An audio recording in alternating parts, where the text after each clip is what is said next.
Sa pangyayari po iyan, kung nag-resign po siya, yan naman po ay kanyang kagustuhan. Walang makakapigil sa kanyang mga desisyon.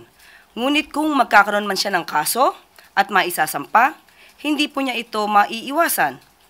Hindi niya po ito matatakbuhan. So mas maganda po rito kung siya man po ay masasampa ng kaso, ipaglaban na lang niya ang kanyang karapatan at ipaglaban ang katotohanan na naaayon sa kanyang mga ebidensya. One follow-up lang po.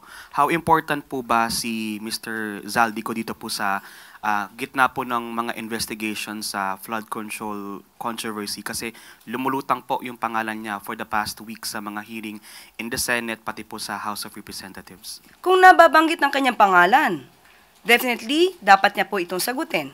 Dahil kung hindi niya po ito masasagot at iiwasan niya, lalabas lamang po siyang guilty. So mas mainam po na maipaliwanag niya ang kanyang side.